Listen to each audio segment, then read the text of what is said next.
Hello UPSC aspirants, my name is Shambhavi. Hope you all are doing well. सो यहाँ पे हम लोग chapter number 8 को स्टार्ट करने वाले हैं from class 6 geography. Book refer कर रहे हैं हम लोग NCERT. ठीक है. सो चैप्टर का नाम है India, climate, vegetation and wild life. Last chapter में हम लोग ने इंडिया के बारे में पढ़ा था, हमारी कंट्री इंडिया के बारे में हम लोगों ने काफ़ी सारी चीज़ें पढ़ी थी. ठीक है.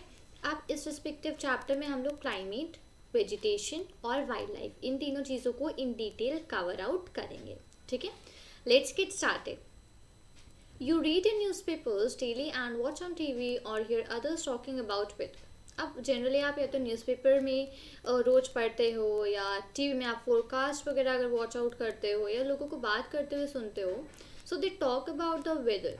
राइट. आजकल तो डेली फोरकास्ट पे वी हैव, तो डेली फोरकास्ट पे हर आवर के हिसाब से हम लोग को पता चल जाता है कि नेक्स्ट 1 आवर में वेदर क्या होने वाला है, देन नेक्स्ट आवर में वेदर क्या होने वाला है. Right. So you must know that weather is about day-to-day changes in the atmosphere. अब weather क्या होता है? Day-to-day changes होते हैं जो हमारे atmosphere में. That is termed as weather, right? So respectively day-to-day जो changes होते रहते हैं atmosphere में, धीमे धीमे कभी कभी जैसे कि अगर समर्स होती हैं तो समर धीमे धीमे समर्स और इंक्रीज होती जाती है, गर्मी धीमे धीमे बढ़ती जाती है. राइट. फिर एक पॉइंट होता है, उसके बाद से स्टार्ट था मानसून. सो मानसून में बारिश होती है. ठीक है. मानसून के बाद वी हैव विंटर्स. तो विंटर्स में धीमे डे टू डे ठंडी बढ़ती जाती है. राइट. देन एक पॉइंट आता है आफ्टर दैट डे ठंडी और धीमे धीमे फिर कम होती जाती है. राइट. तो ये डे टू डे चेंजेस होते हैं एटमॉस्फेयर में. ठीक है.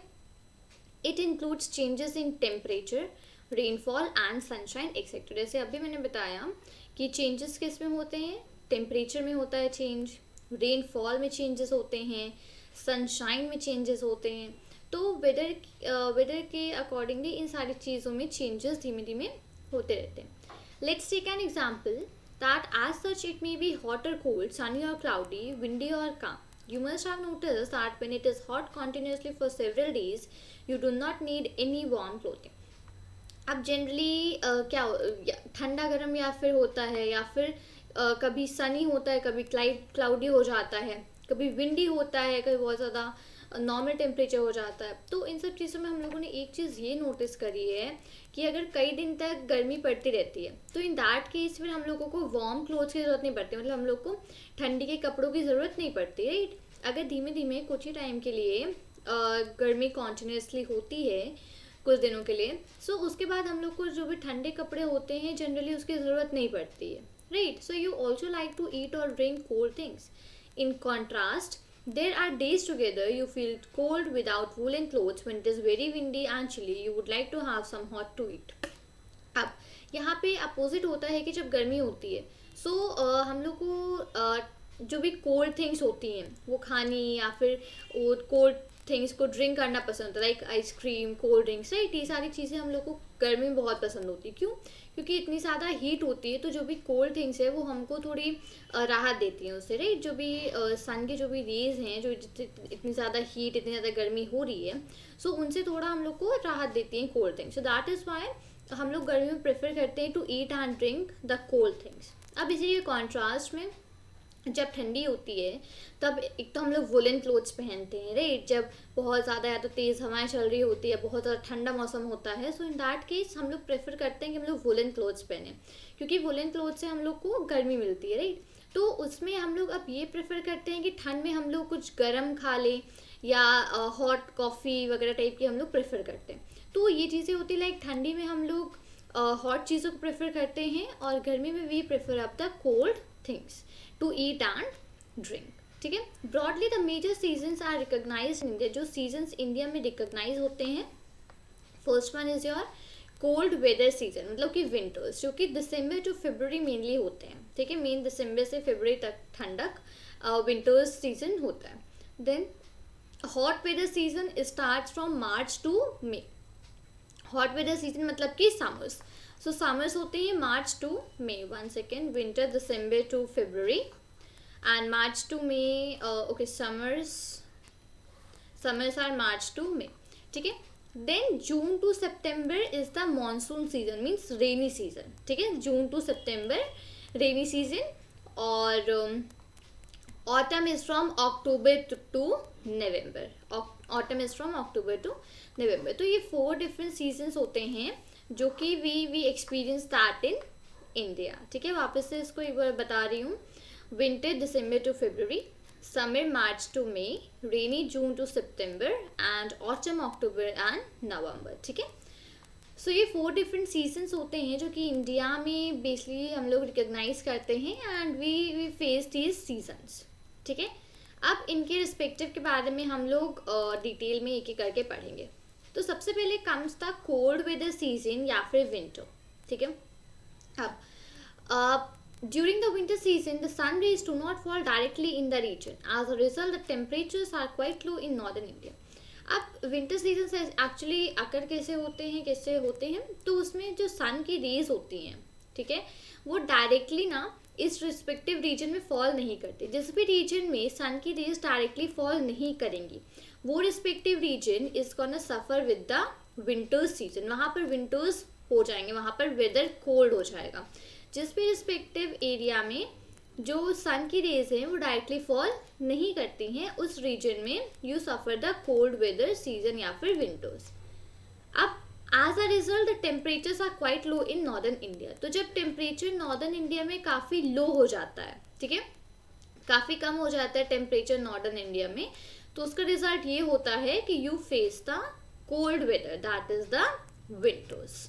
ठीक है, तो इस तरीके से कोल्ड वेदर सीजन और विंटर सीजन अकर करता है। ठीक है, हम लोगों ने पढ़ा था कि नॉर्थ पोल और साउथ पोल पे जो होती हैं वहाँ पे सन की रेज बहुत एग्जैक्ट नहीं पहुँचती है, राइट। तो पोल्स पे वहाँ पे बहुत ज़्यादा ठंडा पूरे टाइम रहता है, राइट। कोल्ड वेदर बहुत ज़्यादा होता है पोल्स पे क्योंकि सन की जो रेज है वहाँ तक नहीं पहुँचती हैं, राइट। हम लोगों ने पढ़ा था इसको चैप्टर नंबर 1 में। सो सेम कॉन्सेप्ट यहाँ पर भी होता है use. Next goes for hot weather season और समर।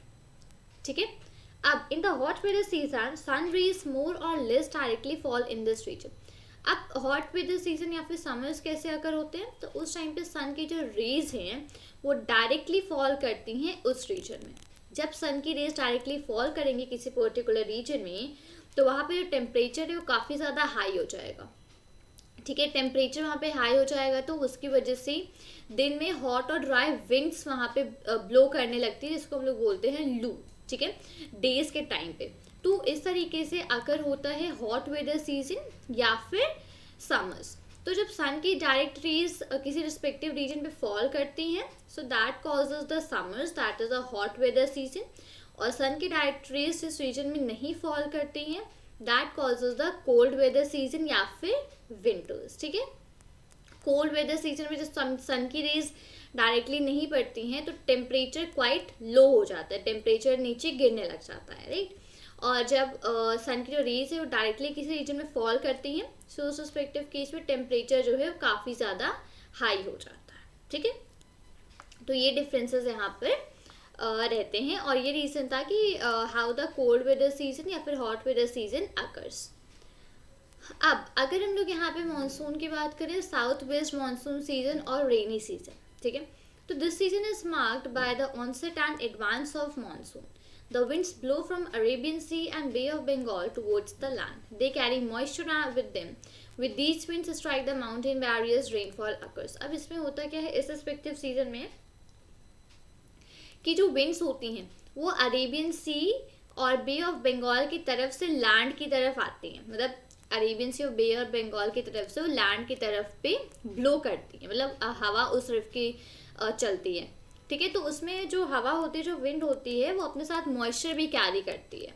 तो ये जो विंड्स होती हैं जो हवा है जो अपने साथ मॉइस्चर भी कैरी करती है, जब ये माउंटेन्स बैरियर्स वगैरह से टकराते हैं तो in that case the rainfall occurs. तो उस केस में बारिश होती है, rainfall occurs in that case. ठीक है, तो इस रिस्पेक्टिव मेथड से होते हैं रेनफॉल। तो जो विंड्स हैं, जो हवा है, वो अरेबियन सी और बे ऑफ बंगाल की तरफ से लैंड की तरफ आती है। ठीक है, तो जब वो लैंड की तरफ ब्लो करती है तो अपने साथ वो मॉइस्चर कैरी करती है।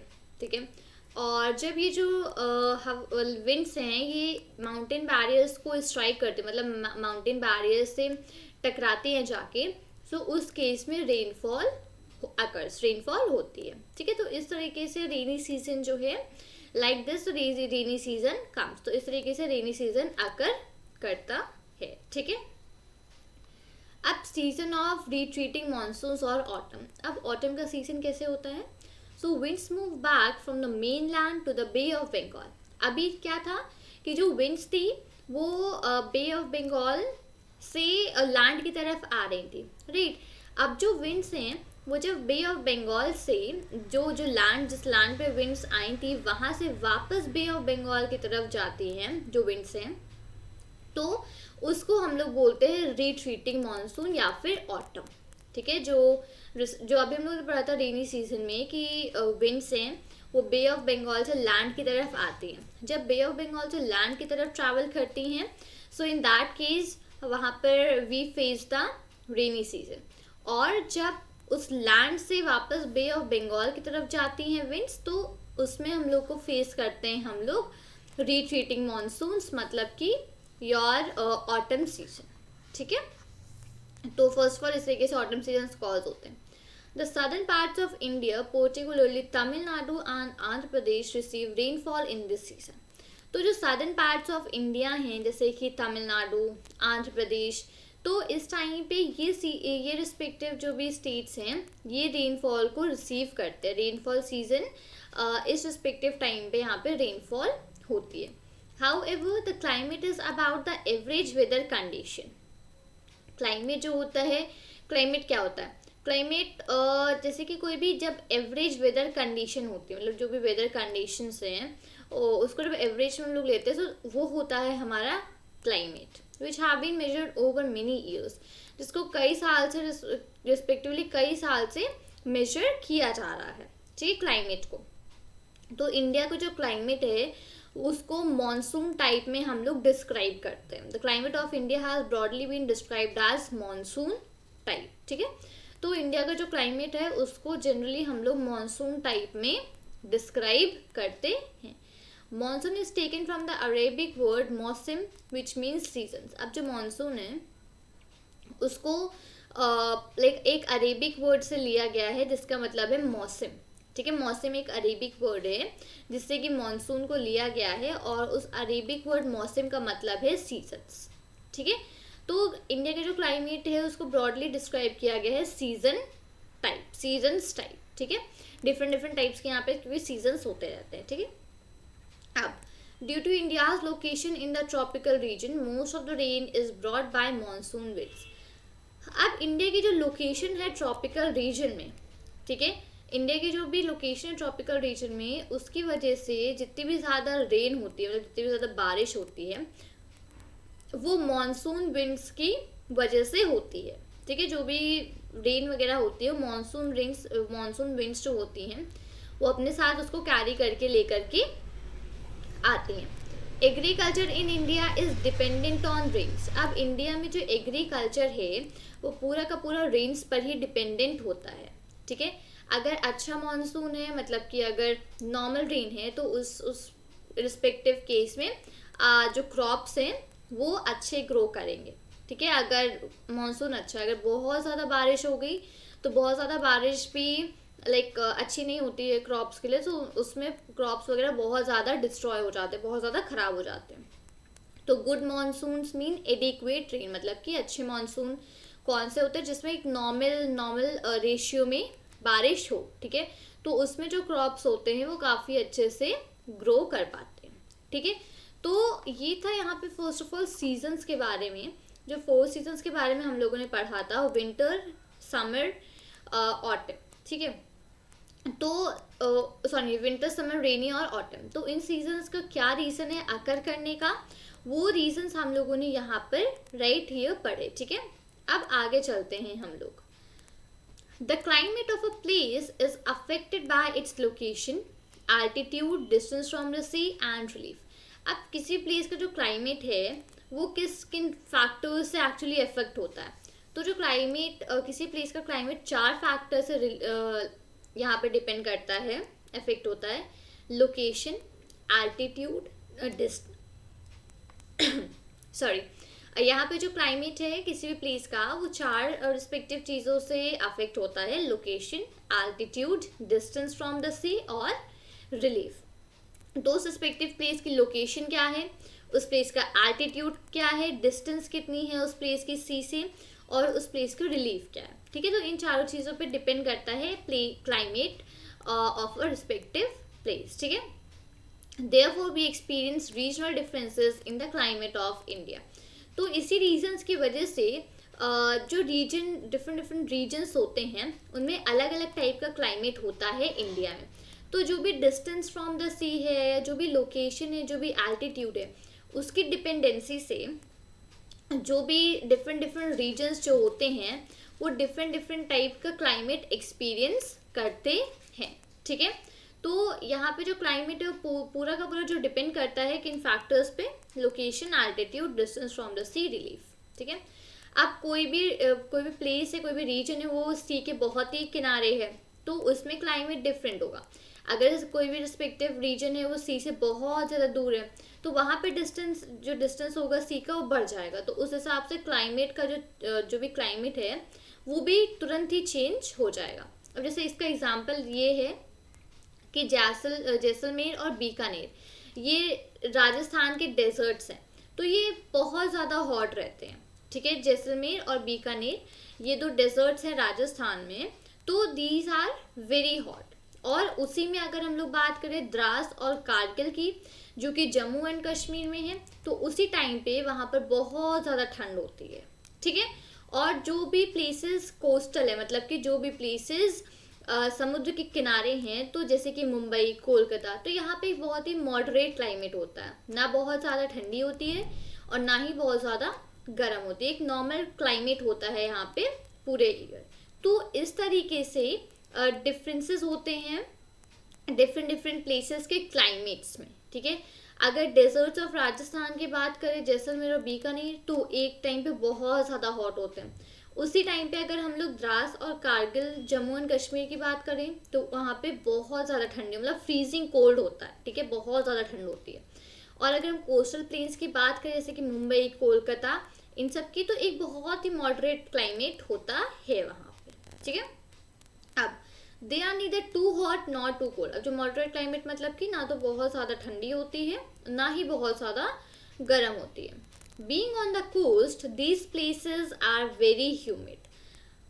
ठीक है, अब यहाँ पे ये कोस्ट के किनारे होते हैं। ठीक है, ह्यूमिडिटी बहुत ज़्यादा होती है यहाँ पे।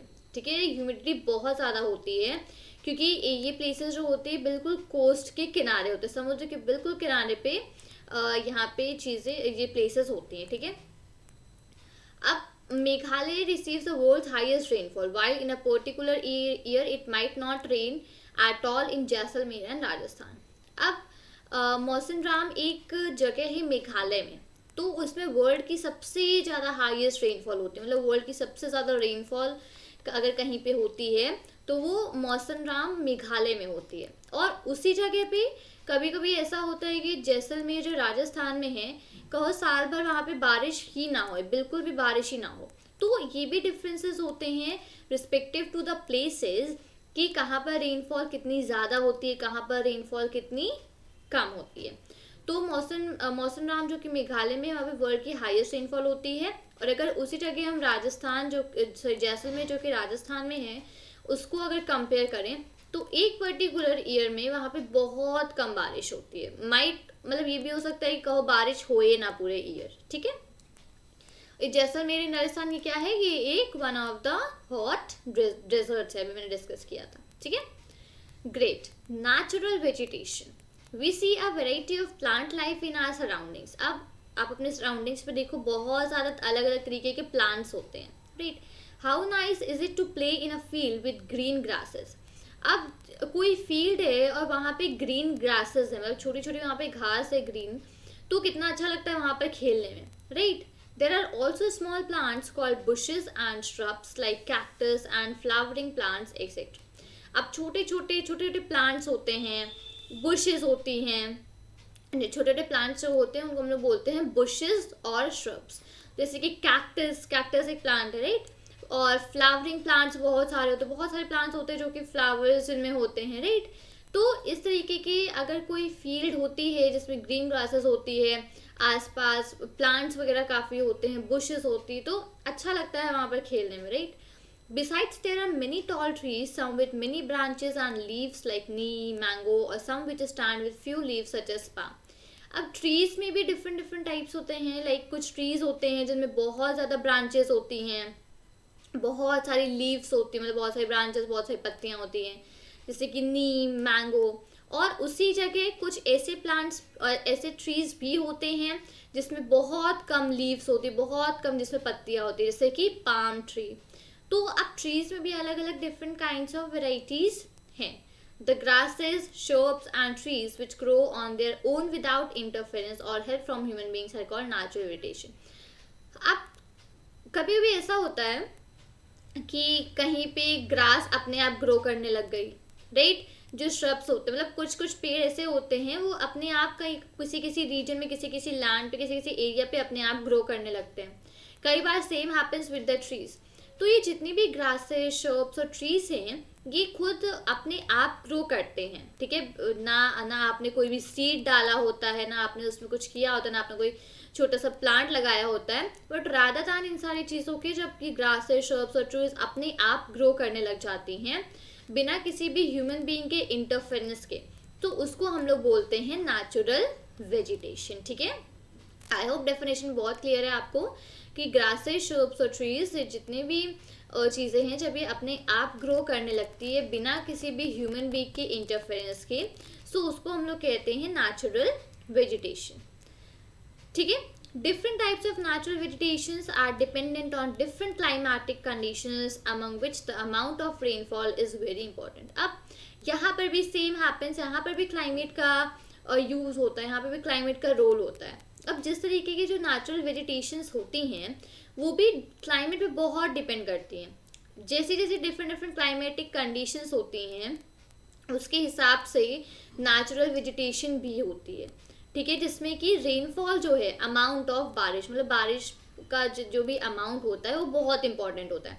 जहाँ पे लेस रेनफॉल होती है तो उधर पे different types of natural vegetation होती है. जहाँ पर ज़्यादा रेनफॉल होती है उधर पे different type of natural vegetation होती है. जहाँ पे मॉडरेट रेनफॉल होती है वहाँ पे different type of natural vegetation होते हैं. तो आप ये देखिए कि जो नेचुरल वेजिटेशन है वो भी पूरा क्लाइमेट पर ही डिपेंड आउट कर रही हैं, right? So due to varied climatic conditions, India has a wide range of natural vegetation. अब इंडिया में क्या है, इंडिया में बहुत सारी क्लाइमेटिक कंडीशंस है. अभी हम लोगों ने राइट अब पढ़ा था कि हम लोगों ने डेजर्ट्स के बारे में पढ़ा था, जहाँ पे बहुत ज़्यादा ठंड हो रही है वहाँ पे पढ़ा था. कोस्टल एरियाज में मॉडरेट टेम्परेचर है, तो हर तरीके का टेम्परेचर है यहाँ पे, राइट? तो इसकी वजह से इंडिया में बहुत ज़्यादा टाइप की नेचुरल वेजिटेशंस होती हैं. बहुत वाइड रेंज होती है यहाँ पर नेचुरल वेजिटेशंस की. ठीक है, वाई आर फॉरेस्ट नेसेसरी? अब फॉरेस्ट जो है वो क्यों नेसेसरी होते हैं? 1 सेकेंड. ठीक है, अब फॉरेस्ट हमारे बहुत ज़्यादा यूज़ के होते हैं, like they are very helpful to us, useful forest. अब क्यों, ये बेसिकली आप ऑलरेडी काफ़ी इसको जानते होंगे, मैं इसको एक बार यहीं पे कवर करती हूँ. दे परफॉर्म वेरियस फंक्शंस, क्योंकि बहुत सारे फंक्शंस परफॉर्म करते हैं फॉरेस्ट. जैसे कि जो प्लांट्स होते हैं वो ऑक्सीजन को रिलीज करते हैं और जिसको कि हम लोग ब्रीथ करते हैं, और कार्बन डाइऑक्साइड को एब्जॉर्ब करते हैं, राइट? प्लांट्स की जो रूट्स होती हैं वो सॉइल को बाइंड करके रखती है, सॉइल को इकट्ठा करके रखती हैं. ठीक है, तो जिससे कि जो सॉइल इरोजन है वो कंट्रोल होता है. फॉरेस्ट हम लोग को टिम्बर प्रोवाइड करते हैं जिससे कि furniture, fuel, would, medicinal plants और जो हर्ब्स होते हैं, हनी, गम, ये सारी चीज़ें हम लोग को कौन प्रोवाइड करता है? Forest, right? जो दैट इज़ द रीजन कि जो फॉरेस्ट हैं वो बहुत ज़्यादा नेसेसरी होते हैं. अब फॉरेस्ट एक नेचुरल हैबिटेट होते हैं वाइल्ड लाइफ के. अब जो जंगली जानवर होते हैं वो लोग क्या फॉरेस्ट में जाते हैं, उनको जो भी उधर पे जो भी जैसे कि कोई ग्रास है या कोई जो भी चीज़ें हैं, जो मतलब जैसे कि कई सारे फ्रूट्स के प्लांट्स, पेड़ वगैरह भी होते हैं, तो उन्हीं चीज़ों को ईट करते हैं, right? The natural vegetation has been destroyed to a large extent because of the reckless cutting of trees. We should plant more and more trees and protect their existing ones and make people aware of the importance of trees. अब जो natural vegetation है वो धीमे धीमे बहुत मतलब बिल्कुल ख़त्म होती जा रही है। क्यों? क्योंकि ट्रीज़ को हम लोग ने बहुत ज़्यादा कट करते जा रहे हैं, अपने यूज़ के लिए हम लोग ट्रीज़ को बहुत ज़्यादा कट करते जा रहे हैं पेपर बनाने के लिए, राइट। मेनली जो ट्रीज़ बहुत ज़्यादा कट होते हैं पेपर्स वगैरह के लिए। अब जो फॉरेस्ट का जो लैंड है, लैंड को पूरा क्लीन करके वहाँ पे लोग मतलब लोग वहाँ पे लिविंग के लिए अपनी चीज़ें बना रहे हैं। सो इन सारी चीज़ों की वजह से जो नेचुरल वेजिटेशन है वो बहुत ज़्यादा डिस्ट्रॉय होता जा रहा है।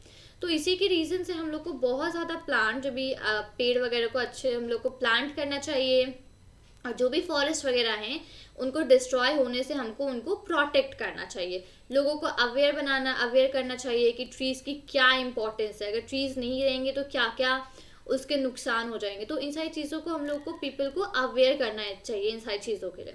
तो इसी के लिए हम लोग के पास एक स्पेशल प्रोग्राम होता है जैसे कि वन महोत्सव। तो इसमें कि लोग जो हैं वो इकट्ठा होते हैं और हमारे अर्थ को ग्रीन बनाने के लिए कुछ मेजर्स लेते हैं, ट्रीज़ वगैरह को प्लांट करते हैं, और ये सारी रिस्पेक्टिव चीज़ें इसमें होती हैं, राइट। ग्रेट। सो यहाँ पर हम लोगों ने इस चैप्टर नंबर 8 को स्टडी किया फ्रॉम क्लास 6 ज्योग्राफी, ठीक है।